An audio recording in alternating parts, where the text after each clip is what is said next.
Hey ho, and what do you know? Everyone, welcome back.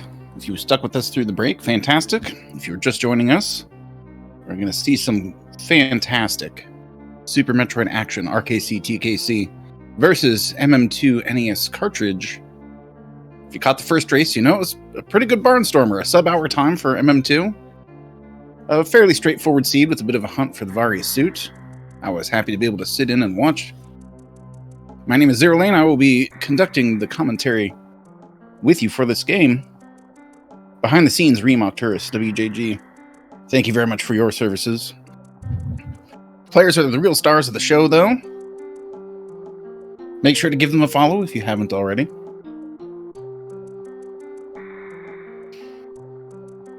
Just finalizing the setup behind the scenes. Should be firing this off pretty quickly. Seeing in the chat a little bit of talk about Arcade did forfeit at the very end, even though he was already in the Mother Brain fight. If there's any possibility of them going to the match 3, I think they would want as little time spent as possible kind of mucking around with anything else. This game can get pretty exhausting. So if we do need to go to a match 3 and this next seed is fairly quick, we might see them all in a row, but we're going to have to find out. It might not come to that. MM2 with a nice win in that first game, demonstrating a high level of skill. So we're going to see another pretty even fight here from two fantastic players.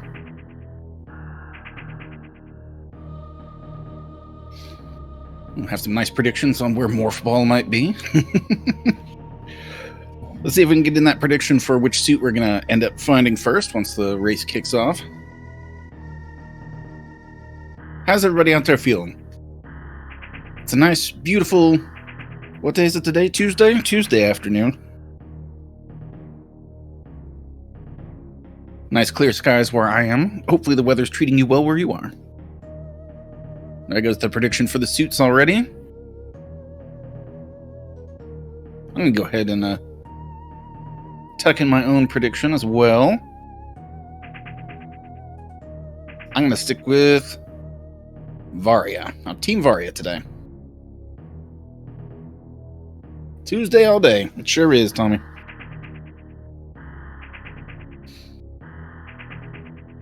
So we're closing in on the end of the SMRAT 2021 tournament. I was unfortunately knocked out of contention a few weeks back. Still some fantastic players bubbling to the surface and some fantastic matchups. This is definitely one of them. I was looking forward to checking out these games. We've got some start screens. I believe we'll be jumping in shortly with the hash Puyo, Yard, Powamp, Algoon. Someday we will summon our Lord Cthulhu. All right, they're off. Normal starting location, but no surprises there. So one of the fantastic things, especially for anybody who might be watching who is a bit newer to this game or to randomizers, the settings that are used for the SMRAT tournament are fairly basic, fairly straightforward, and it doesn't expect you to do anything too terribly crazy. One of the keys here is that the opening moves are going to be a lot of the same things.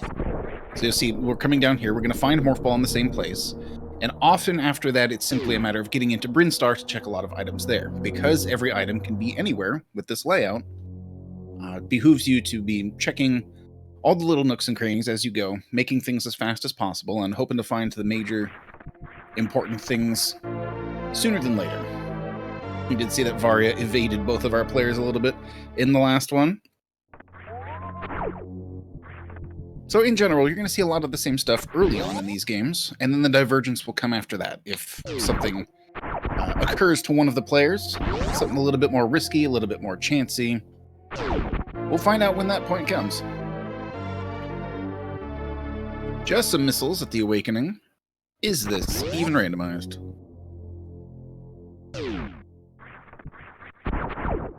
That's true. Hopefully the suit prediction isn't borne out before I can close. Checking that ceiling item. A plasma beam. early plasma is going to help speed things up immensely. Fantastically effective against enemies, including groups of small enemies, since it can pass right through them. Some fast power bombs in this seed. We'll see if we get some Billy Mays checks. It's really in these players' best interest to do it now. It's the most convenient time. It's a little bit difficult to route this location back in later on. There is the reverse meme route, so there are possibilities. Well, we'll see. It looks like both of them are going to go for it. The plasma beam being in the ceiling is definitely an indication that we have a randomizer on our hands. Billy Mays are first super missiles, so I've got a nice setup of all of the ammo types. But wait, order now. Double supers. An excellent find. If you're not going to find major items, finding supers is a perfectly acceptable thing to do. Also early on in these games, regardless sort of player skill, you're going to see a lot of these players picking up just about everything that they can find along the way, because having all those extra E-tanks, having the extra ammo is going to be important, and picking it up early and then getting to skip it later tends to be the method of choice. We'll be heading back towards the elevator. We might see a little peek at the middle item. MM2's loading up those power bombs. Just another missile pack, and it looks like we got a nice boomerang jump. It seems a little bit doubtful that either of these players would choose to actually do the meme route. It's difficult for it to pay off, and only having the one pack of power bombs can make it take a lot longer than it needs to.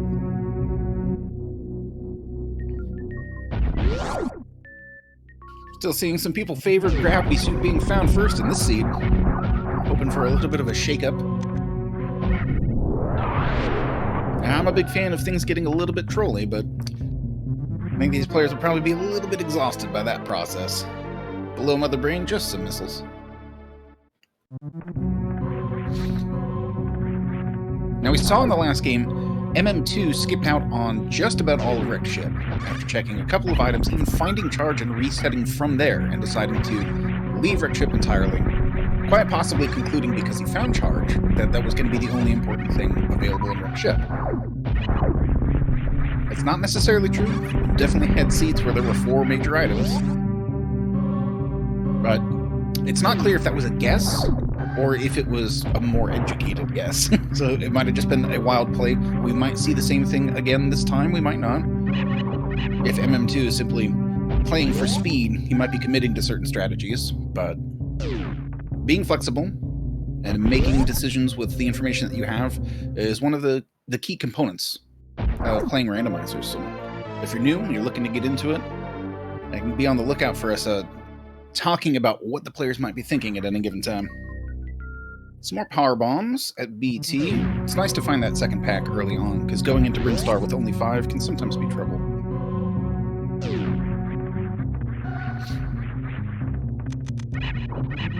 Well, looked like we closed the gap quite a bit for a split second there, until somebody went pretty all in on finding gravity first. MM2 is going to backtrack and make the check at 230 missiles. Sort of the same deal, like now that all of these checks are out of the way, doing reverse meme route later is not really going to be a thing to do. So depending on what we find, it might be a trip up Red Tower towards Rick's ship early, or if things indicate, we might be going down towards Crave first. So that might be a big point of divergence for them. Like I said, equally skilled players. And fantastically skilled players as well, putting on a clinic.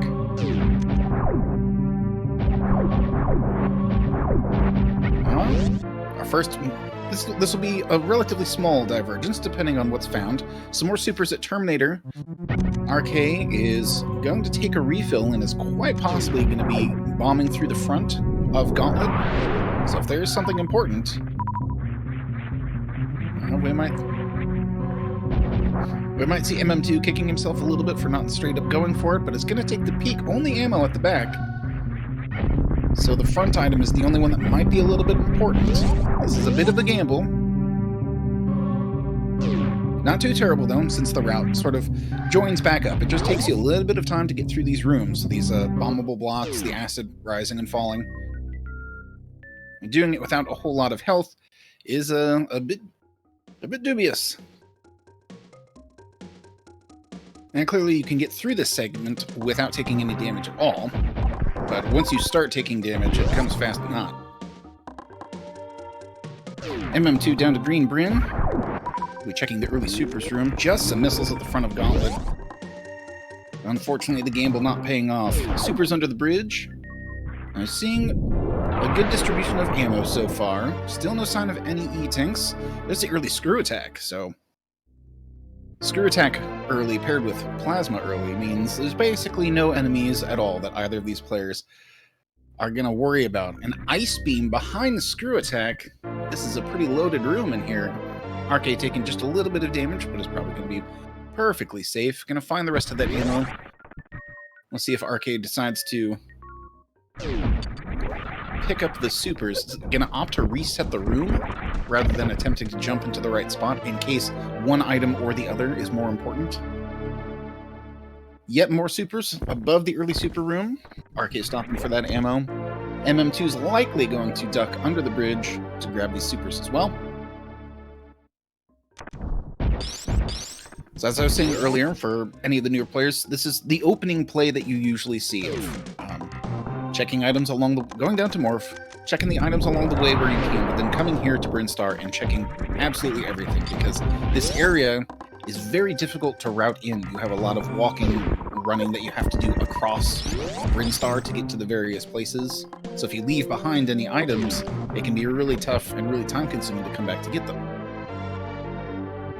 RK going down towards Brinstar as well. Just some missiles in front of the Edekun's green door. Opening up to see what else we can find. Just some more ammo. Still no sign of E-tanks at all. It was pretty sparse. Health was pretty sparse in the first seed. And looks like it's working out that way again this time.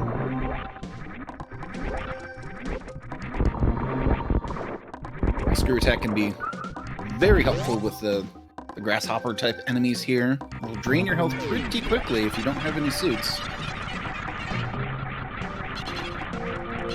MM2 across just fine. RK is going to be finding a whole bevy of fantastic items to pick up. Just some more supers at the top of Edekun's as well. So other than that divergence to go through Gauntlet, both of these runners are pretty much on pace. So if MM2 is put in a position of having to check Gauntlet or suspecting that something might be there a little bit later on, we might see that time difference completely made up just from that. But that will depend on how things go from here. MM2 going to be heading over to Big Pink. Plenty of items to be found over here as well. MM2 remembering to use Screw Attack to conserve power bombs. RK is probably going to duck into the map room area, or is it a recharge? To get that energy back. Or to get the power bombs back. Speaking of energy, though, our first E-tank. And we'll be seeing just about all the items in here, I do believe. MM2 going on into Mission Impossible. Screw Attack and Plasma, again, making quick work of anything in the way. A third pack of power bombs. 15 is just about the sweet spot, the magic number. You can get through the end of the game, get through the Metroids with 15 power bombs without having to refill them. You're unlikely to really run out of them along the way. Now, more power bombs can be preferable if you're intending to use crystal flashes at any point. The SMRAT set of rules makes it so that's kind of less likely, but it is a good sort of reserve maneuver that you can have.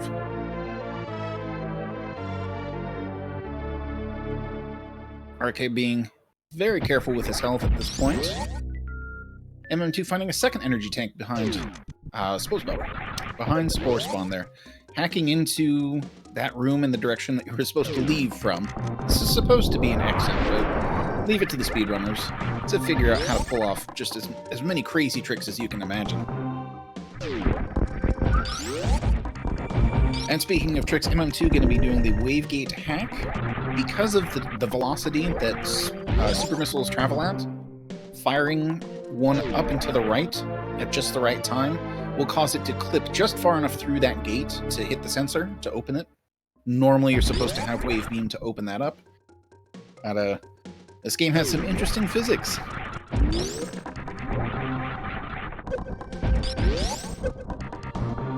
RK going to be pretty relieved, I imagine, to find that E-Tank MM2 dancing with the side hoppers a little bit, taking a little bit of superfluous damage. Not in any immediate danger, though. Going to be going down to check the charge location, still picking up all the ammo along the way. And we'll see if we can get these players to ammo mode right as they find charge again. I thought that was pretty funny. Regular bombs found at the charge location. These can help with a little bit of maneuvering in various places throughout the game to jump up the little gaps that wall jumping doesn't quite accomplish correctly. It also helps you conserve powerbomb ammo along the way as well, which can be very important. MM2 picking up that reserve tank in the Green Hill Zone. All health is good health. And Varial is very adamant about that. I've come to appreciate R-Tanks a lot more myself in my older years. It seems so silly back when I played this game casually and thought I was very good at it.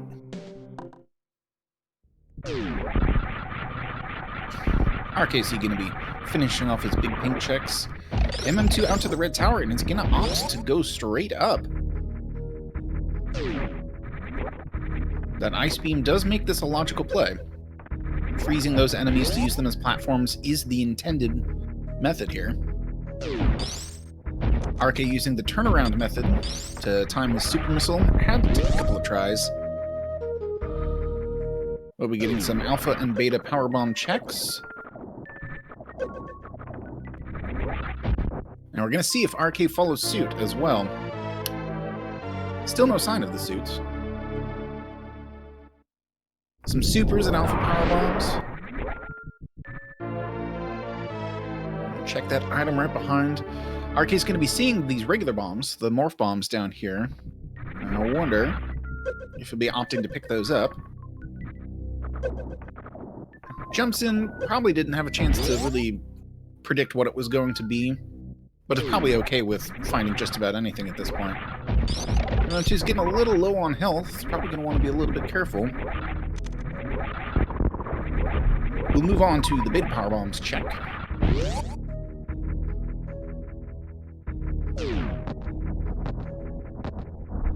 RK's a little bit behind at this point because he opted to go through the front of Gauntlet. And it's been just a couple of small time things beyond that, but that's pretty much the only major difference between them so far. On the top of Red Tower, not yielding anything significant. No suit, no high jump, no space jump. I would not be surprised if MM2 simply turned around and went down to crate at this point. And it looks like that might be exactly the play. Getting across the moat is a little bit of trouble if you don't have anything really kind of pushing you in that direction. Any way of getting across easily. It is possible, but it's a trick that's not expected, quote-unquote, by the logic of this game. So I like to talk about the logic. There's sort of an intended path that the players are supposed to take through this, and the various rule sets make it easier or harder. RK, checking that Spazer location, is only going to find super missiles. And don't worry, I will call it the thrice beam when we actually find it. As I was saying, the game sort of expects the players to take a particular path. The players are not required to, but the rules of SMRAT make it so that most things are pretty simple, straightforward. You're never going to have to run through the heated rooms without Varia. You're never going to have to go through any part of Meridia without gravity. So it's a little bit easier to predict based on what you have, where the game wants you to go. RK ducking pretty quickly into the Crade entrance. Trying to make this jump. It's a little bit tricky. Gets that wall jump at the end. Now, RK is technically ahead at this point, having skipped the top of Red Tower checks.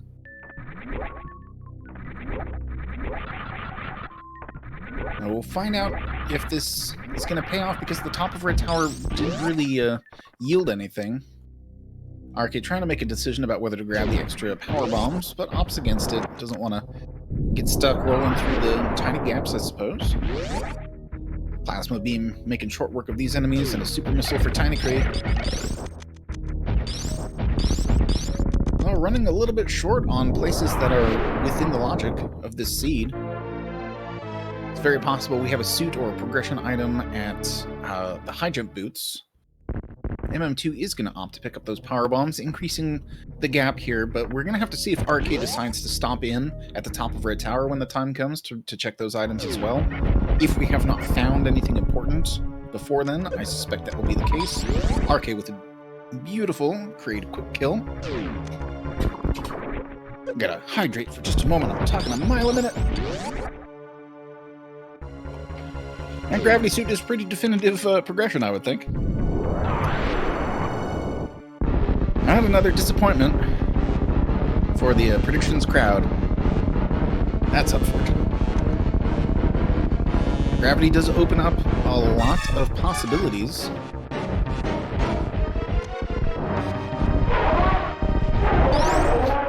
We'll see what RK decides to do with this information. MM2 is going to be finding it as well. This is not a particularly out-of-the-way location. Another quick kill also from MM2. Fantastically done.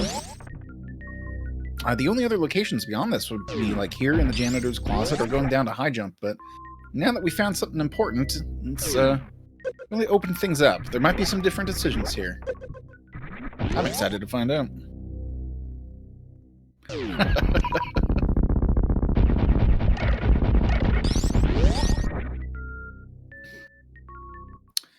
The presence of the morph bombs does make it so that some infinite bomb jump tricks are now in logic. That's one of the more like technical, slightly annoying tricks to try to pull off.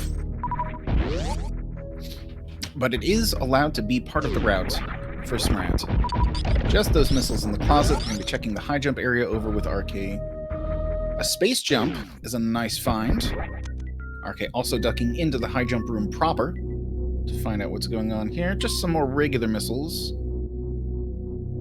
Still playing for speed, and is probably still very comfortable with the idea of just finding E-tanks wherever E-tanks will be.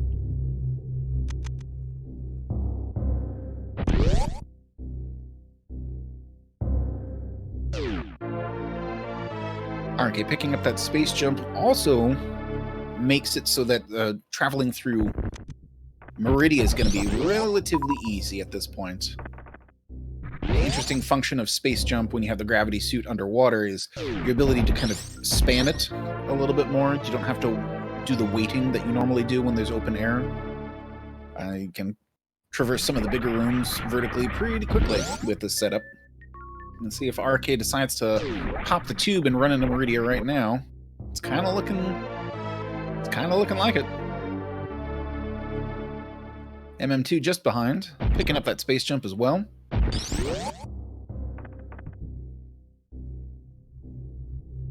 RK is probably going to opt for as simple checks as possible. Not even going to take a look at Main Street. Might just be running in to check the item, to grab the item without checking it first. Opting for Mama Turtle as well, and it's really sort of a not very much point to checking the Main Street item when you don't have speed. You'll just sort of naturally come across it, really. Another E-tank for RK. MM2, I believe, also checked the Croc escape item, which I don't know if RK did. But that can be a tricky item sometimes.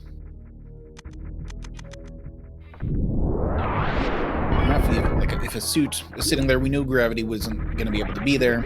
But in some cases, you can have an important item sitting there, and forgetting that that location exists is definitely something that just about every runner on the planet has done at some point or another. RK going up towards the crab super item.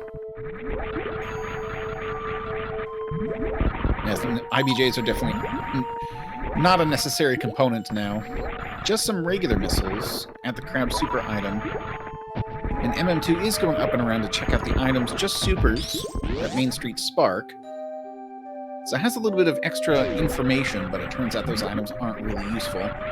That's like with Gauntlet and with Main Street now, there's been a couple of situations where finding out more information wasn't really leading towards anything good. If there'd been something good at Gauntlet, that might have been a huge time save for RK rather than a time sink as it was.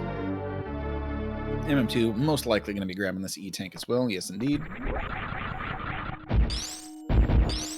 RK checking the beach, going towards the watering hole.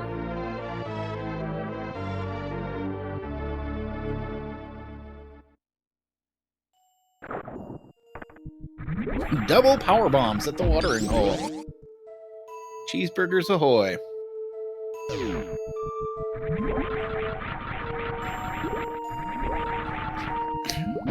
This is sort of shaking out to be another bit of a Varia hunt. There's still plenty of game to cover. There's still the wrecked ship. There's still a lot more of Meridian. There's already been so much ammo, I would not be surprised if RK was perfectly comfortable taking down every boss along the way, rather than having to duck out somewhere to find more items or anything. Immediately just kind of head up. And access to the ice beam means that the ice clip is a viable strategy to get through this room. With the Machtroids, normally speed boosters required for this. And RK remembering to reactivate ice, rather than accidentally shooting this Machtroid and destroying it. Not that I have any personal experience with that phenomenon. MM2's check at the watering hole, seeing those double powerbomb packs.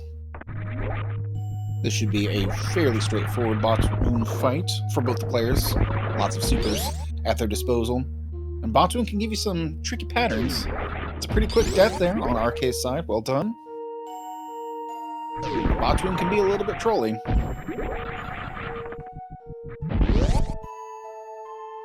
MM2's probably just going to be following along in the footsteps here. Just another powerbomb pack sitting here at Botwoon E. Yeah, still plenty of places to check. Having access to the plasma beam and screw attack means the plasma room is going to be on the table. MM2 peeking the front item, and it looks like we'll be going for a snail climb, which he also did in the previous seed pretty successfully. Gotta wait for the snail to come along, wait for it to get to just the right position, and unmorph at just the right time. Looks like it was a little too high on that side. Second attempt coming back the other way. MM2 even gets past the powerbomb pack easily enough. Still, you know, these little side checks are not really yielding results.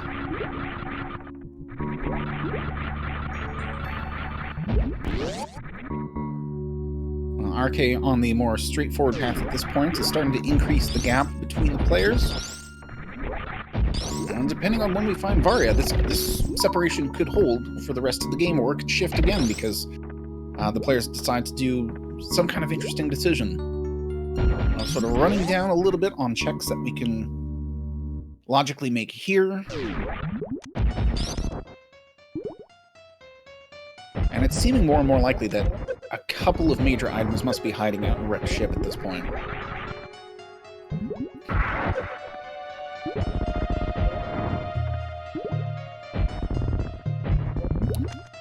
The SEMO, they've only diverged in little ways. MM2 went up the red tower a little bit earlier on, and RK just didn't bother with that part, but they've sort of gone back and forth of like doing an extraneous check here and there, and none of them have turned into like finding the suit or the speed booster or anything terribly impressive like that. So there's been only very small differences between the two in terms of routing, and they just sort of traded back and forth who was sort of obviously in the lead, but that's only because we as the audience know all of the items that we found along the way. If any of these extra checks had picked up something amazing, the whole complexion of this game would be very, very different very quickly. And the placement of the gravity suit just behind Trade, where it was definitely going to be checked, made it so that there wasn't very much of a likelihood that something big was just going to super go wrong with a check that somebody decides to make or not to make.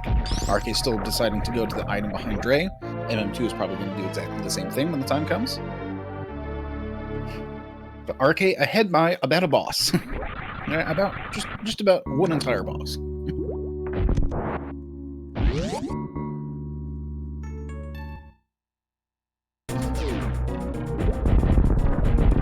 The suit is really the big one.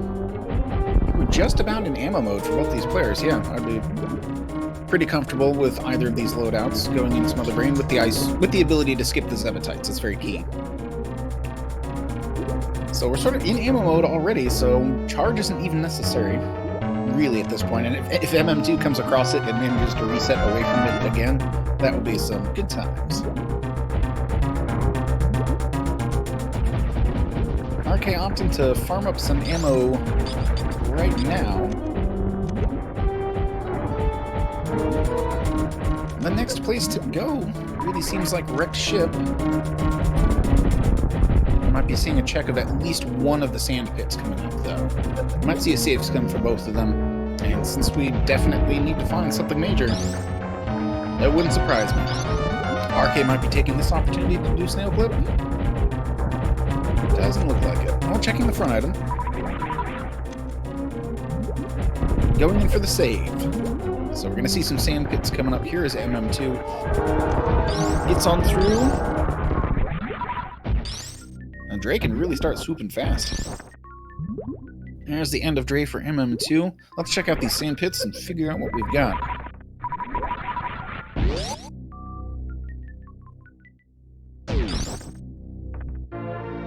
MM2 also ducking into the room behind Dre to check out this item. Neither of these players really going to leave anything to chance. Some high jump boots and some supers in the right sand pit this is. RK slightly more interested. No, just going to be resetting out. Okay. RK deciding that having space jump means that high jump is a resettable item, and I can definitely see the logic there.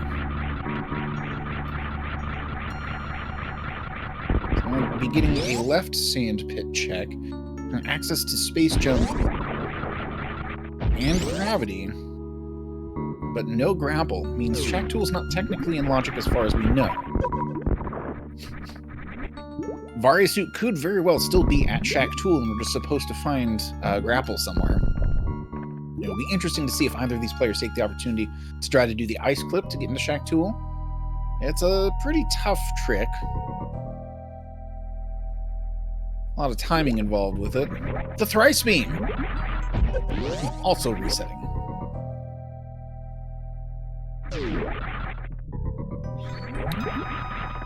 Now, RK opting, I believe, to reset back to go back through the aqueduct and out the top of Meridian. It's the faster route to go towards Wrecked Ship. And doing a trick to hack into Shack Tool when it's only one item, it takes all that extra time and you have an entire, like, another area to go through to try to find Varia.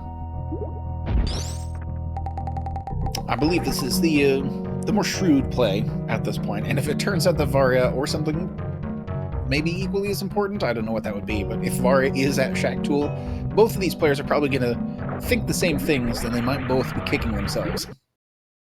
But we'll find out if that's the case. We still have all of Wrecked Ship to inform us. There's the reset from MM2, so we're seeing very, very similar behaviors from both these players. The only differences really are the extra checks that they've done. There's not really been too much execution trouble. There's not been too much dropped or skipped kind of anything important or major. Here comes the checks at the top of Red Tower for RK because he left them earlier on. So this is going to shift that gap a little bit back in the other direction. Having access to space jump is probably going to make these checks a little bit quicker. So won't be losing quite as much time coming back the other way. But MM2 is going to gain some ground, and we'll see what sorts of decisions get made here. Here's the left sandpit check. MM2 going to spot that thrice beam. Also another reset. We're probably going to see exactly the same play. And that's how tense and tight these brackets can get, because these players are excellent at this game. I'm going to shout them out again. Make sure to give them a follow if you have not already, to see some top-level Metroid play and also some other fun stuff on their channels. RK snagging another very convenient pack of supers. It's only a couple of steps. Wreck Ship seems to be the play, and I wonder if either of the players thinks that their opponent might have thought of this. There wasn't much in the way of logical access, but if one of them had decided to do a CWJ, a continuous wall jump. It's a very difficult trick, and again, the logic for SMRAT does not require it. But it is possible for these players to have gotten into Wreck Ship much earlier than this. We're still a little bit short on health. Fantoon can do some hefty damage if you're not too careful. Looks like MM2 is actually going to play towards Plasma Beam, which is another out-of-the-way check that Arcade decided against. Back at the landing site, going to use that space jump to get up to the Criteria power bombs and the volcano here.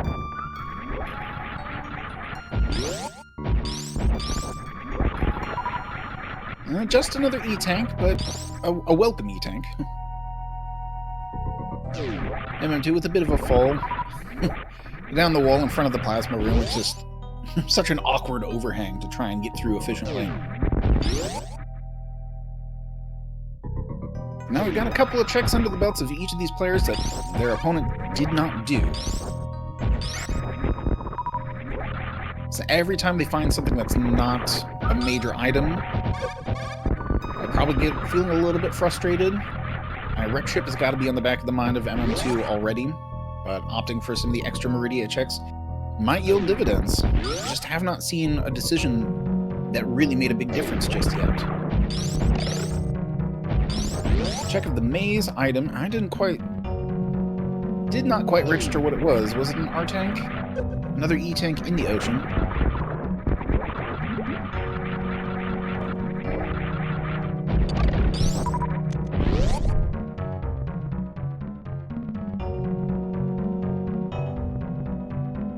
First entry by RK into the Wreck Ship.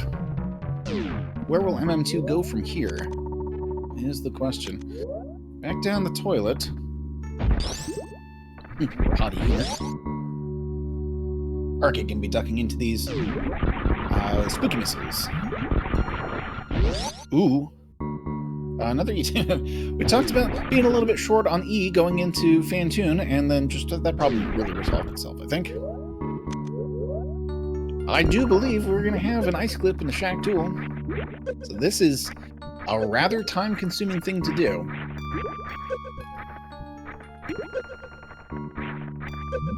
Oh, MM2 taking damage. So will this be a Crystal Flash clip? Maze was just missiles.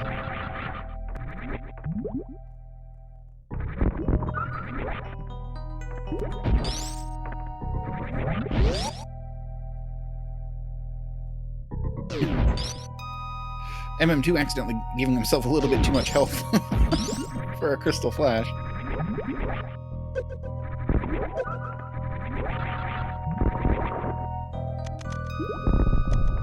Gotta take just a hint of damage here. Alright.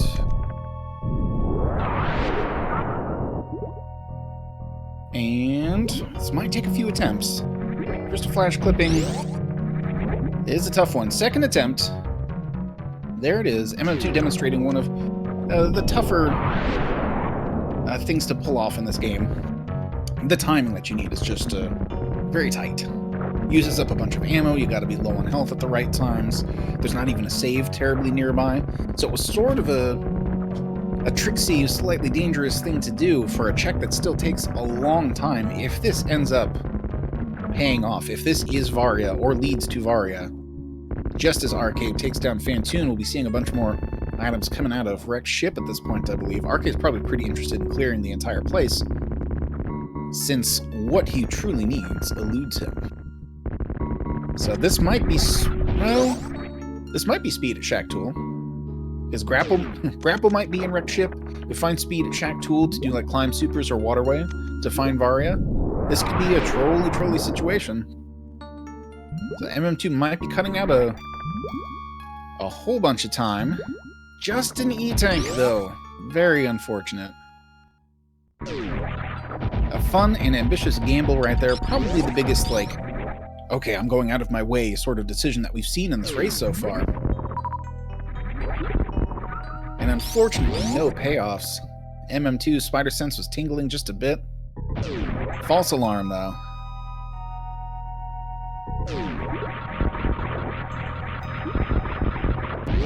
If RK does find grapple in the wrecked ship here, might be very seriously worried about whether something could be a Shack tool. That's very true. Just more E so far. RK at a very, very comfortable life total, I would imagine. At this point, not even going to bother with the save before going into the spiky room of death here.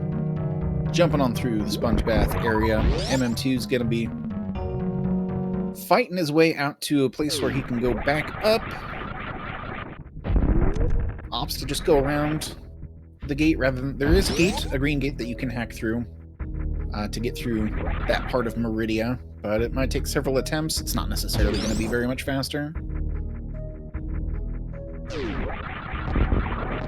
Alright, MM2 he's dead set in his mind that something, you know, kind of outlandish must be the case. This is going to be an X-ray check.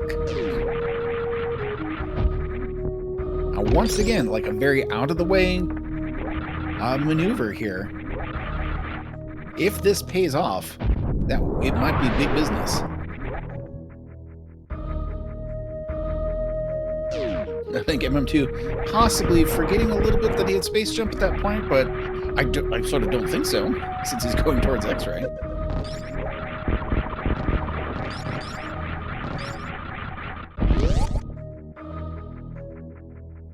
Get a little running start on the spikes there to build back up some momentum.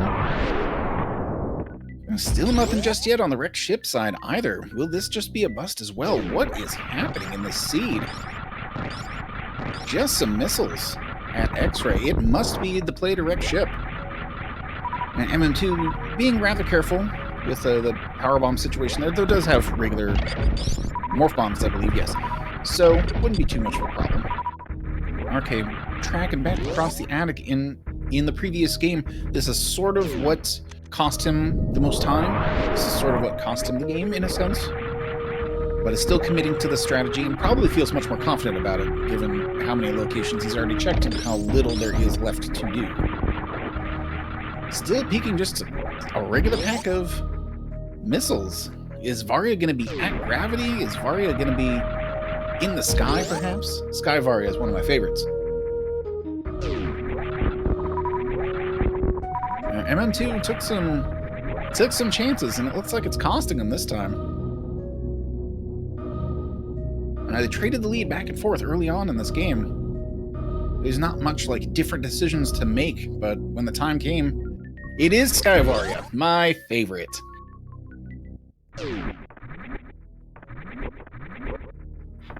Fantastic. I believe RK will just be dropping down through the maze as quickly as possible to run down to Lower Norfair. MM2 very likely going to be checking the criteria powerbomb item as well. Quite possibly taking a save and a refill at the ship. That is a lot of supers to just not have. Still no sign of speed. We did see where high jump was. We saw thrice beam, but no sign of charge. But the fine for Vari suit was really the only thing that was holding these players to having to check more items and more items. And RK sensing that wrecked ship was the way to go. And MM2 making some risky plays, some out-of-the-way stuff to try and make sure he wasn't missing out on something. Maybe he could grab that Varia suit somewhere with a gamble, and it's just not going to play out that way. We'll find out what else is in store for either of these players, though. The ammo situation seems pretty tenable, and here's the gauntlet check that we talked about earlier. MM2 opting to check the back, but did not do the front.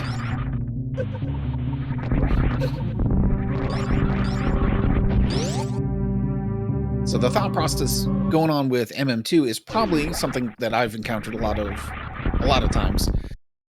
Sort of deciding, okay, I'm going to check the extra stuff. I'm going to leave Wreck Ship because Wreck Ship, if it just doesn't have anything, then going there first is sort of the wrong thing to do. And once you've sort of made that decision, it's a little bit rough to kind of second guess yourself halfway through it. You know. Unfortunately, Wreck Ship was just the way to go, and having to beat the boss, get to the sky, it's a pretty time-consuming process right there. RK not bothering to check anything. It's just going to be across Cathedral, going into Bubble Mountain. We're just going to see a straight line towards Ridley, I do believe. The maze check for MM2. Not going to bother with the ocean item. Probably figures, MM2 is probably figuring that he can check the ocean item on the way out if absolutely nothing in Wreck Ship pans out. That does put MM2 in a situation of having to check maybe a bit more of Wreck Ship than he is anticipating. Gonna leave that item for the end. I imagine we're just going to see MM2 grabbing the Varia when the time comes, though. Arcane the Lava Dive, taking the damage boost. Gonna hop on up.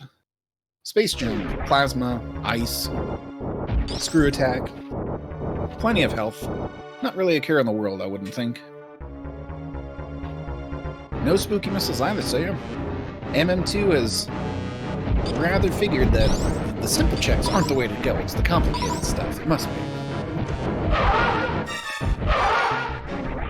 I kind of enjoy it. MM2 having a bit less health than RK going into this. I'm probably still going to have just a bit of a fight here.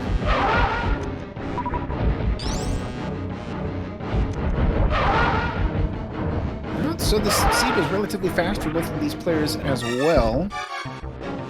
It looks like we might be ending up with the 1-1 score, though. We're going to have to make a final decision pretty soon about whether we're going to go to Game 3 immediately or if the players are going to feel a little too tired.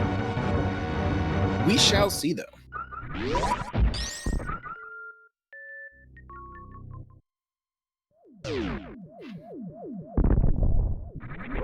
MM2 is collecting the spoils of victory. RK just as fast as you please. Down through 3 Musketeers. Let's see what sort of check situation MM2 comes up with for getting through these items. There's the left side check. Very quick. Finding another E-tank does not bother. Does not bother with the right side check. MM2 spider senses are just in full swing at this point. Predicting there just must be something up and around the top of the ship because that would just be the most inconvenient thing. So obviously, it's the correct play. A very Murphy's Law kind of approach. And MM2 is going to make up a bit of time by skipping the checks that he has. But it's got a lot of ground to try to make up. With RK already kind of heading in towards the farm room just before Ridley. I'm trying to think of any particular situation that might swing things back the other way. A very unfortunate death would certainly be the case, but RK loaded up with this much health, it seems a little bit on the unlikely side. Plenty of supers to play with going into Ridley as well. Ridley immediately into the pogo. And RK is going to get full value. There's the color change at the 16th. 16 super missiles gets that color change out of Ridley. Already halfway home. Some hovering and some fire breath. And I don't know if RK was counting. Fires off an extra just in case, I believe. There's the swoop in the pickup. Ridley is dead. MM2 finding himself that Varia in the sky, so it was the right call to just barrel through. Well, there's quite a few major items that we haven't seen high bar hair of. A couple of the beams, the speed booster, Those are the noteworthy ones. It'd be interesting to see where Charge was. Like, things must be at Golden Chorizo. Hasn't been much need for a lot of tricks.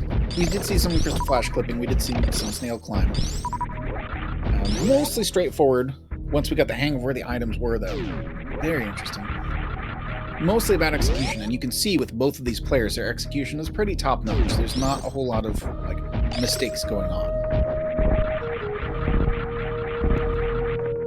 Now, mind you, even if you're newish to randomizers, if you're newish to Super Metroid, everybody had to start somewhere, and even the most practiced and veteran players do make mistakes, and sometimes very silly ones. So I don't want to give anybody the impression that this game is all like top-tier, top-level players who are so competitive.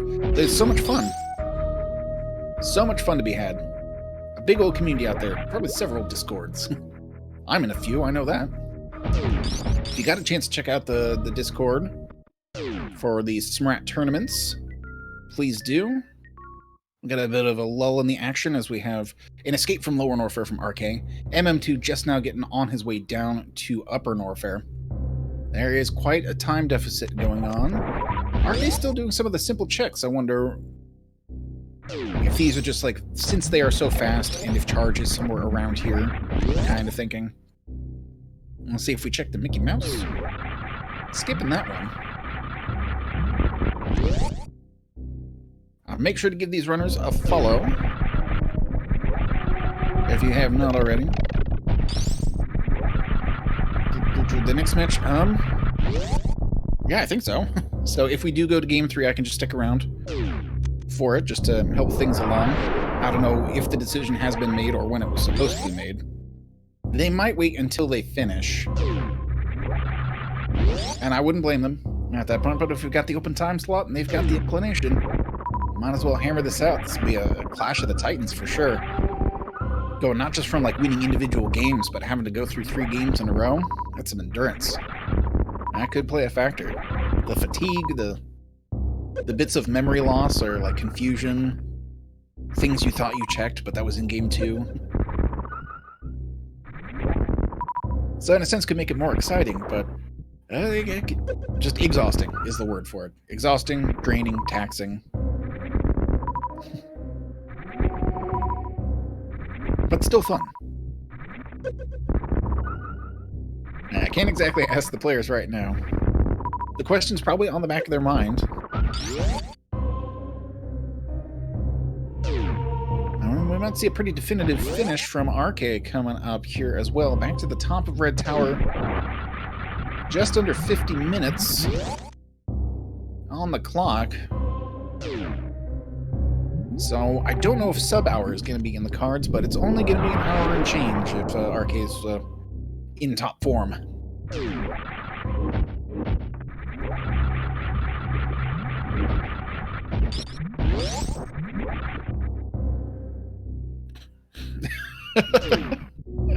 Good call, Mariel. Exactly.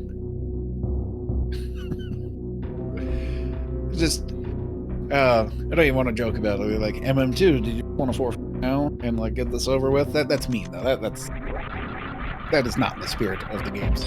No, we're gonna see these through. Both these players fantastic. I can't say it enough. RK up the Red Tower, up to the landing site. And we'll see when we enter Turian. I believe we need about 8 minutes, possibly a little bit more without speed that we'll be spending in Turian. And we'll find out what these final times get up to.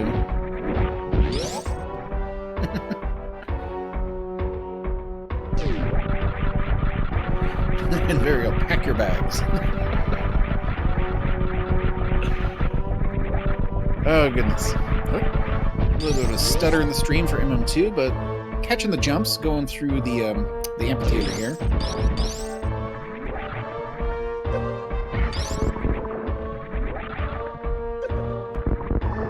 I do believe MM2 does have the high jump boots still, if I'm not mistaken, but it's a little bit hard to tell sometimes because a lot of the jumps aren't necessarily maximum height. Another big shout out to WJG and Reem behind the scenes, having a little bit of fun in the chat as well. Thanks so much to chat for being here for these games, checking out these fantastic players, this fantastic tournament. It's all fantastic. And I don't know any other adjectives.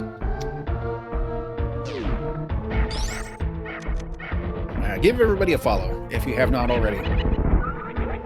And check out the scene if you are not already part of it. I highly recommend. RK hitting that touring elevator right after the 50-minute mark. I do believe we'll see an hour and 2 minutes, assuming everything goes fine. About an hour or two, I would predict, is just about the final time that we're looking at from here. Gotta make a couple more complicated jumps, not having access to speed booster going through the escape. And MM2 having to farm a little bit.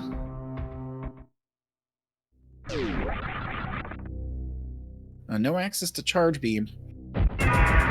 Looked like might have been considering for a second grabbing some more ammo, but it's going to settle for burning off all the regular missiles first, getting in a few extra hits that way. It does have access to a few power bombs, so if there's no misses, very few misses, this shouldn't be really a problem at all. There's already the color change. We're in good shape here. A nice pogo pattern as well. Lets MM2 get a pretty swift kill. That was like a little round of applause for that one. Hey, thanks, OOG, or Oog. I wanted to call you Oog so bad during the last game when Invarial was talking to you.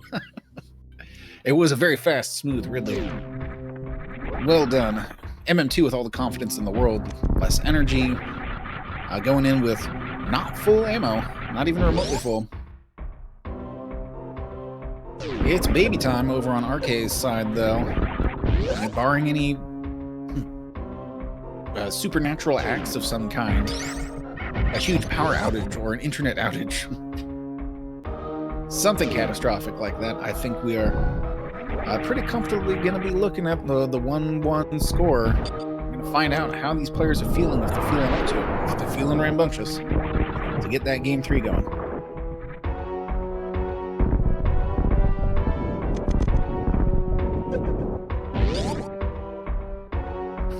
Really didn't try his pickup lines. I see what you did there, Reem.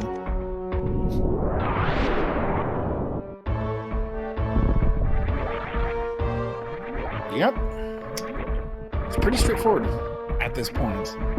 We saw some very exciting differences in decision-making. MM2 going for a bit more of like the long shot gamble kinds of things. And when the number of locations that you can check starts to wear down a little bit, sometimes that can be the thing that really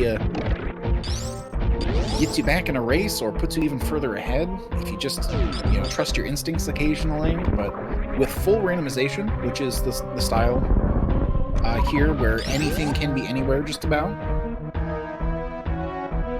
there's no telling.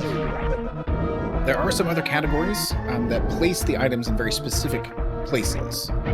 Like, the items can only be, like, the major items are always on the Chozo statues. Here's one of them. And then there's another one where the E-tanks are sort of thrown into the mix as well, and they're considered major items. So there's a lot of depth to the amount of stuff that can be done with this randomizer. You can have seeds that do not have a logical way to beat the game, and you have to rely on pretty out there and difficult to pull off tricks and even glitches. Or they can be jet seeds, where you find all the important stuff early on, don't have to make any hard decisions, and you're getting some really incredibly short times from there. RK looking just fine in terms of ammo and performance here. Probably counted off exactly enough super missiles, putting himself in position for the Mother Bringing through cutscene. MM2 still working towards the top of Upper Norfair to get back out. A lot of really respectable, interesting gambling decisions. I really liked it. That placement of the Varia suit could not have been sort of worse off, just in terms of how much work you had to do to get there when you did not have access to wreck ship very early on. Everything was pointing down until it all pointed up.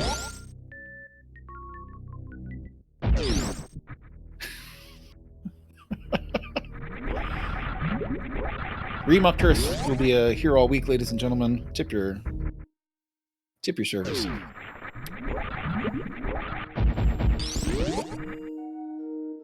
The baby cutscene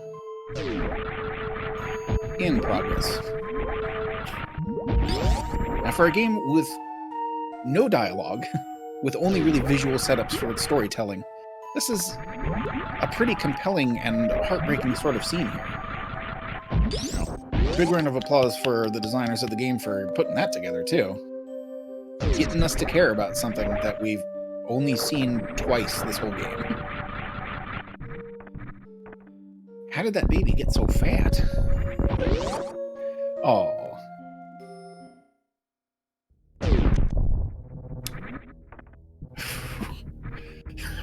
There goes Reem, comes swinging wild with a pun. My goodness. Like, big ups to you for that one. Arcade gonna be making pretty short work of Mother Brain 3, I imagine, just as MM2 makes his way towards the ship.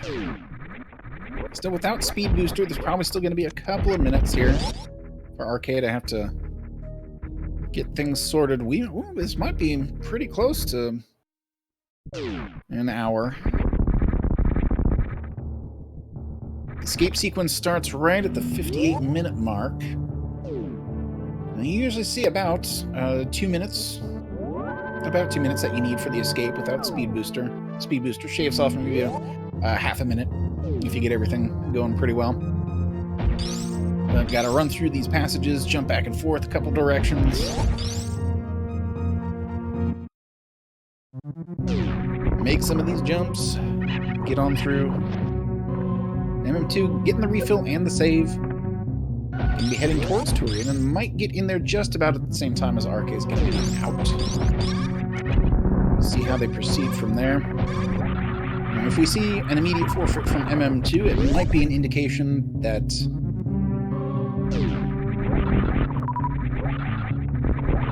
that's good. Sorry, I got a little bit baffled for just a second there.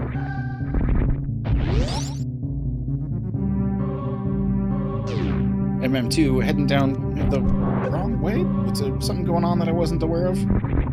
I got very distracted by trying very hard to figure out what was going on.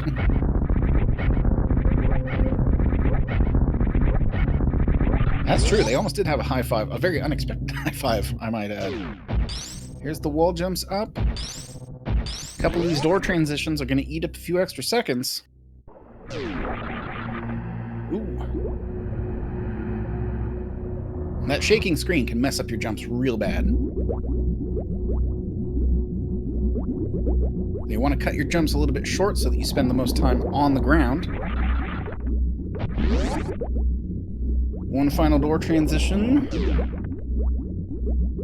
Coming down to the wire. I think he's got it, though.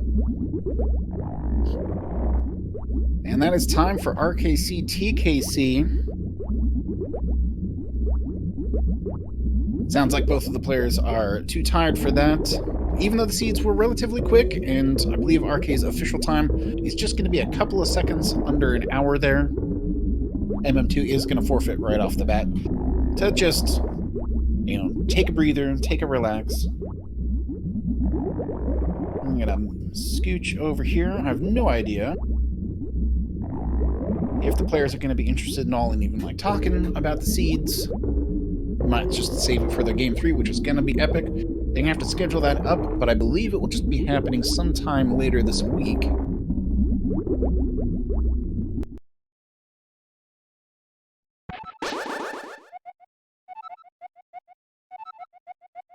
The discussion about where to go after this.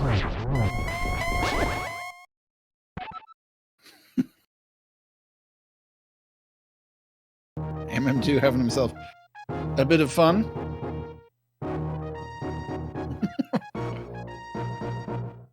Fighting it out with Ganon in the practice.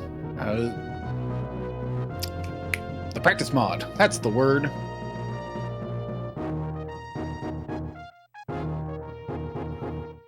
Now, if we do get far enough down these credits, it'd be interesting to see where charge was and where speed was. There's the marker up there next to Arcade's name, you can see. 1 win apiece. We will not be seeing Game 3 today. Both of the runners are pretty tired.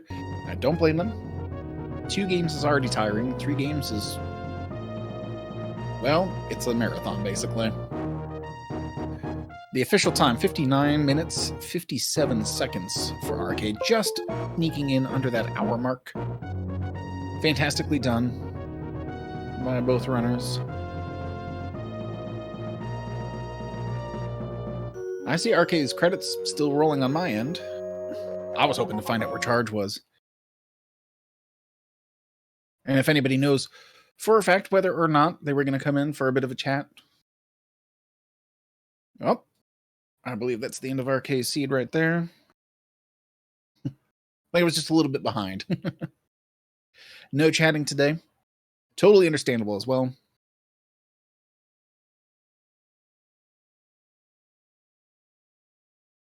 Totally understandable. Well, once again, 2 fantastic runners, 2 fantastic games, both taking a game apiece. High-level execution and some interesting decision-making. Make sure to follow both of these runners if you get a chance. WJG, Reem behind the scenes, making all the magic happen. My name is Zerolane. It's fantastic to be able to talk at all of you lovely people. Thank you so much, chat, for joining us. Once we sort out where this raid is going to go, we're going to take the party on over.